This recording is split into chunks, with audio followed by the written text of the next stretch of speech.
सत्संग जी, प्रेम से कहना। जी।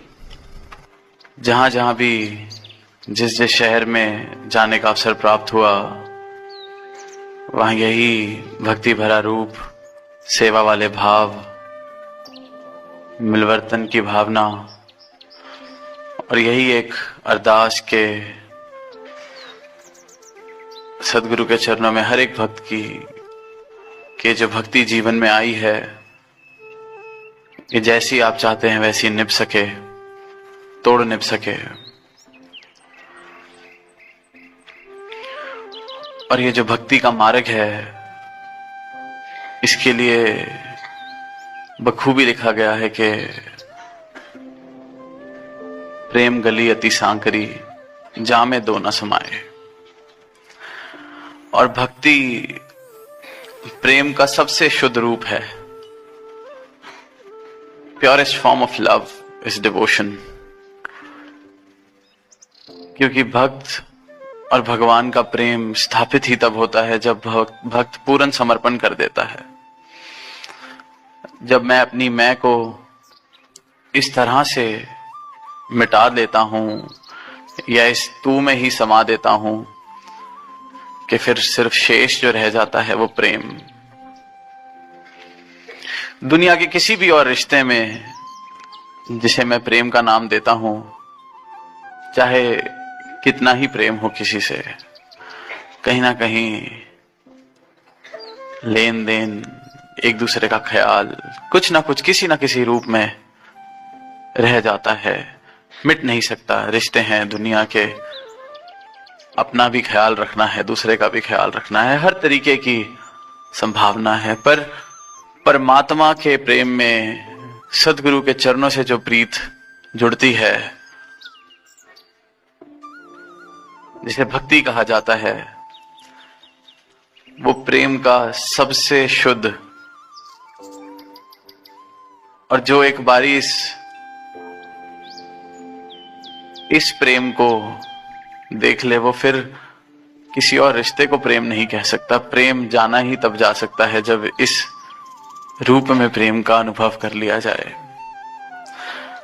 और फिर जो इनकी कृपा होती है, जब ये प्रेम जीवन में आता है, तो वो जो मेरे लेन देन वाले रिश्ते भी हैं, उनमें भी फिर ये शुद्धता आनी शुरू हो जाती है। उनमें भी ये बेगर्ज उल्फत वाले भाव आने शुरू हो जाते हैं। तो फिर भक्ति के लिए कहा गया कि प्रेम गली अति सांकरी, जामे दो ना समाये। कि ये प्रेम इस राह पे चला ही तभी जा सकता है जब अपनी मैं को मिटा लिया जाए।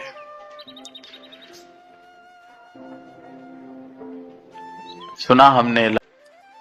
तो अब इस सांकरे पथ पर जब चल रहे हैं, इस भक्ति के पथ पर, प्रेम के पथ पर, तो अक्सर देखते हैं कि मन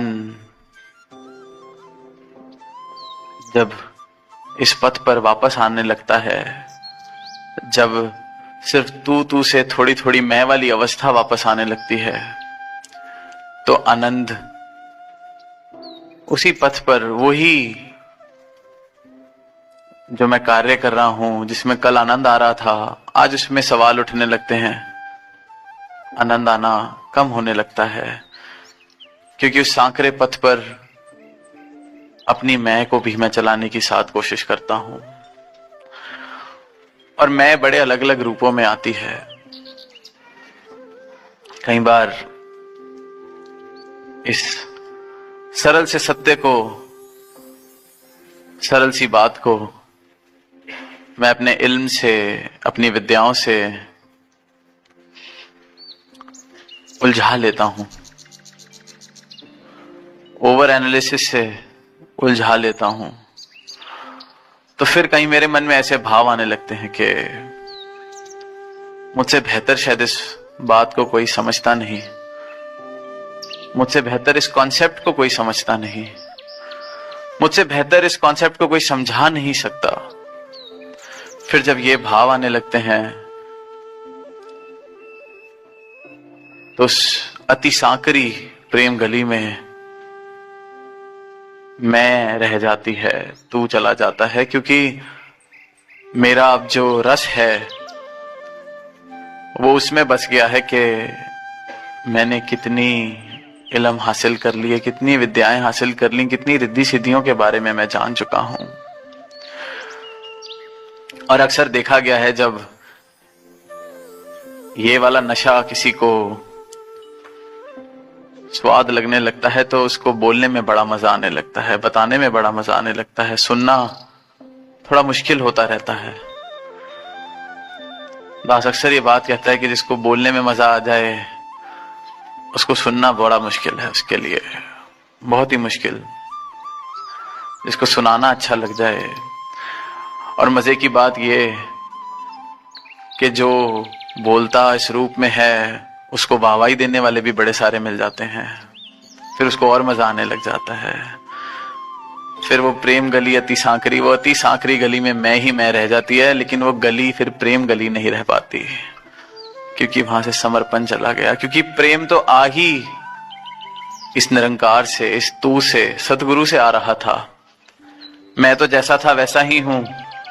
इस पूरी इक्वेशन में से अगर मैंने गुरु के चरणों को, इस परमात्मा को ही हटा दिया तो फिर प्रेम गली रह ही नहीं सकती। फिर तो वो गली जैसी मेरी जिंदगी चल रही थी वैसी की वैसी वापस मैंने कर ली। तो ऐसे ही एक कहानी पढ़ने को मिली कि किसी गुरु के यहाँ बहुत सारे शिष्य, और उसमें से 2 इसी प्रकार जिनकी सारी ही दुनिया वाह करती, कमाल का शास्त्रों पे उनकी पकड़, कमाल की तर्क वितर्क, अपने गुरु के पैगाम को इस तरह से पिरो कर बताना कि मंत्र मुग्ध कर दें किसी को भी। और जहां जाएं बड़ी ही प्रशंसा, बड़े ही स्वागत। अब हर कोई सोचता था कि वाह, कोई बने तो इनके जैसा बने। अब एक दिन दोनों खड़े हैं और एक झंडे के पास आकर खड़े हो गए। अब दोनों आपस में खड़े हैं, दोनों ही विद्वान, दोनों ही समझदार, दोनों ही तार्किक। अब एक ने एक से बात शुरू कर दी कि चलो आज ये फैसला किया जाए कि ये जो झंडा है, इस झंडे पर जो ये कपड़ा है, ये हिल कैसे रहा है? इसको हवा हिला रही है या ये खुद हिल रहा है? अब बात सोची जाए तो इससे फर्क क्या पड़ता है? पर अब क्योंकि एक मयान में 2 तलवारें नहीं रह सकती, दोनों को फैसला करना था कि हम में से ज्यादा कौन समझदार है। अब दोनों लगे हुए हैं, अपने अपने तर्क दे रहे हैं, और वहीं भीड़ भी इकट्ठी होनी शुरू हो गई, क्योंकि बातें, दोनों उस्ताद बात कर रहे हैं, सबको मजा आने लग गया। एक की वाह कर रहा है, एक दूसरे की वाह कर रहा है, चले जा रहा है सिलसिला, बड़ी देर हो गई। और जब ये गुरु के कान में खबर पड़ती है तो आता है, दोनों को अपने पास बुलाता है। वो कहता है मैं इंतजार ही कर रहा था कि किस दिन तुम दोनों फंसोगे इसी तरह से, क्योंकि तुम्हें बोलने में बहुत मजा आने लग गया था, तुम्हें अपने तर्क पर बहुत अहंकार होना शुरू हो गया था। ये जो वाहवाही तुम्हें मिलती है हर जगह जाके, ये मैं वेट ही कर रहा था किस दिन तुम्हारे आड़े आएगी और तुम ऐसी कोई बेवकूफी करोगे। और जवाब ये देते हैं गुरु कि ना हवा हिला रही है उस झंडे को, ना वो खुद हिल रहा है, तुम दोनों का मन हिल रहा है और कुछ नहीं हिल रहा है यहां पे। और जीवन में अगर झांक के देखेंगे कि हर परिस्थिति में ये मेरा मन ही है जो हिल रहा है, कोई परिस्थिति मुझे नहीं हिला रही। किसी दिन मन ठीक होता है तो सिमिलर एक वैसी ही परिस्थिति में मैं हंस के उस परिस्थिति को निकाल लेता हूं। किसी दिन मन डावाडोल है, बुझा हुआ है, तो छोटी सी बात भी मुझे ऐसा कर देती है कि मैं आज अपना जीवन ही खत्म कर लूं। तो ये मन हिल रहा है, मुझे हिलाने वाली कोई परिस्थिति नहीं। और फिर वो पंक्तियां लिखी गई हैं कि मन के मत ना चलिए, मन के मत अनेक, जो मन पर सवार है सो साधु कोई एक। कि मन के मत ना चलिए, मन के मत अनेक हैं। सुबह कुछ सोचता है, शाम को कुछ कर बैठता है। सबके साथ ये एक्सपीरियंस है। रात को अगर सोए हैं कि आज सुबह जल्दी उठना है, बहुत दृढ़ संकल्प के साथ सुबह अलार्म बजता है, वही मन कह देता है छोड़ थोड़ी देर और सो लेते हैं। मन के मत अनेक। रात को यही मन मुझे पक्का कर रहा था कि कल कुछ भी हो जाए, दुनिया इधर की उधर हो जाए, सुबह मैं समय से पहले उठ जाऊंगा। सुबह होते होते तक मन कहने लगता है कि छुट्टी बड़ी मुश्किल से मिली है, क्या करना है उठ के। आजकल बड़ी एक आम सी चीज है, हम सब बहुत कोशिश करते हैं ख्याल रखने का कि हम क्या खाएं, तो ये मन कहता है कि नहीं खाना नहीं, अब ख्याल रखना है। और जब वो चीज सामने आती है तो वही मन कहता है थोड़ा सा खा लेते हैं, क्या फर्क पड़ता है। एक खाना ही तो है मेरी कमजोरी, उसको भी छोड़ दूंगा तो फिर जीने का क्या फायदा है। और जब मैं खा लेता हूं तो वही मन शीशे के पास जाके खड़ा होके कहता है कि क्या हाल कर लिया इस शरीर का। मन के मत अनेक। सबके जीवन की यही कहानी है, छोटी से छोटी, बड़ी से बड़ी, कोई भी परिस्थिति, कोई भी चीज हो, ये मन ही हिल रहा है। उस झंडे को ना हवा हिला रही है, ना वो झंडा खुद हिल रहा है, हमारा मन हिल रहा है। मन के मत अनेक। सुबह किसी से प्रेम है मुझे, शाम को वो कोई ऐसी बात कर दे जो मेरे दिल को नहीं अच्छी लगी, मन करता है इसको मैं बस सीधा कर दूं। अभी बच्चा जब तक मेरे हिसाब से चल रहा है, मेरी आंखों का तारा है, शाम को उसने थोड़ी सी ऐसी शैतानी उस समय पर कर दी जब मैं वही 2 पल सुकून के चाय पी के प्राप्त करना चाह रहा था, तो मन करता है ऐसे ऐसे शब्द भी कई बार निकल जाते हैं जो ताउम्र हम सोचते हैं कि क्या बोल दिया था मैंने उस पल में। मन के मत अनेक। और यही मन है जो मेरे इस जीवन को या तो जीने लायक बना सकता है या इस चलते हुए जीवन को एक सजा का रूप दे सकता है, या इस जीवन को स्वर्ग बना सकता है या नरक बना सकता है। और वह सदगुरु यही पैगाम दे रहे हैं कि इस सच के साथ नाता जब जुड़ जाता है तो समझ आता है कि तन मन धन है ही नहीं जब मेरा, तो इसके भरोसे कहां, इसके पीछे पीछे कहां स्थिरता। स्थिर मन सहज जीवन, सदगुरु ने कहा।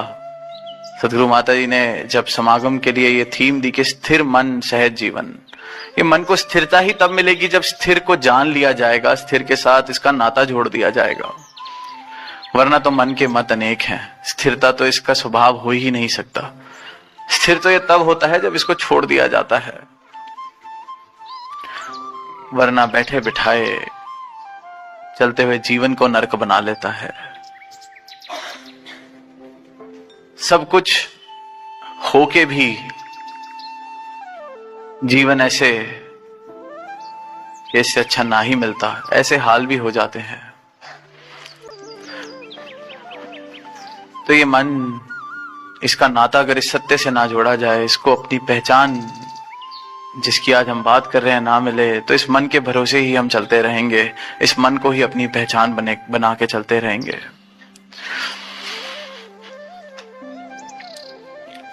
फिर वही बात कि ये नरक और स्वर्ग कोई ये जीवन जीने के बाद किसी को मिलने वाली बात नहीं है कि आज परमात्मा को याद करके रखा है, अच्छे कार्य किए हैं, तो एंड में कोई पूछने जाएगा कि इसको कहां भेजना है। ये तो इस पल में मेरा चुनाव है कि मैंने जीवन नरक में जीना है या स्वर्ग में।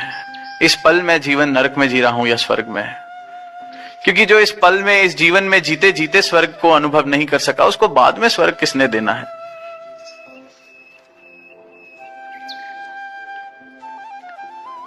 जहां जीवन में फूलों की बहार खिल सकती है, मिल सकती है, वहां हम फिर भी कांटे ढूंढ लेते हैं, कांटे बो लेते हैं। गुलाब के फूल को देखते हैं तो फूल पे हमारी नजर बाद में जाती है, हम कांटों को पहले कहते हैं कि ये क्यों है यहां। जीवन जितना भी सुंदर अवसर मिल जाएं, प्रेम के जितने मौके हमें मिल जाएं, फिर भी हम दर्द को चुनते हैं। किसी ने अगर दिल दुखाया है तो उसको छोड़ते नहीं। सदगुरु माता जी ने इसी टूर पर एक भाव, एक शिक्षा दी कि जहां फूलों को चुना जा सकता है वहां मैं कांटे चुन लेता हूं। और फिर मैं वो भाव जो शायर ने कहे कि जो गुजारी ना जा सकी हमसे, हमने वो जिंदगी गुजारी है। गुजारी नहीं गई जिंदगी, वैसी जिंदगी गुजार रहे हैं पर क्यों, किसने रोका है फूल को चुनने से? किसने रोका है फूलों की महक से अपने जीवन को संवारने से? इस एक की पहचान हर एक मसले का हल है। ये परमात्मा है तो ये प्रेम गली है। मैं अगर आ गया तो फिर तो जैसी मेरी जिंदगी जो गुजारी ना जा सकी हमसे, हमने वो जिंदगी गुजारी है। तो सदगुरु अपना ज्ञान देके हर एक इंसान पर, हर एक मानव पर ये परोपकार कर रहे हैं कि जो सुनहरा अवसर मिला है मानव जीवन का, इसमें फूलों की बहार आ सके। कांटों के चुनाव को छोड़कर फूलों भरा जीवन, महकदार जीवन, रंगों से भरा हुआ जीवन, इस बेरंगे को जानकर हर कोई इंसान जी सकता है।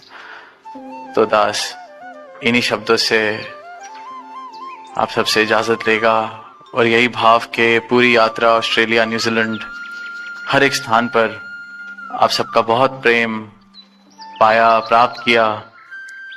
और यही कोशिश भी रहेगी कि इस बार इतना समय ना लगे वापस लौटने में।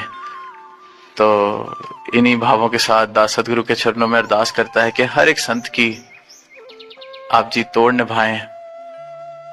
हर एक संत के जीवन में सिर्फ और सिर्फ फूलों वाली बहार हो। प्रेम से कहना धन्यवाद।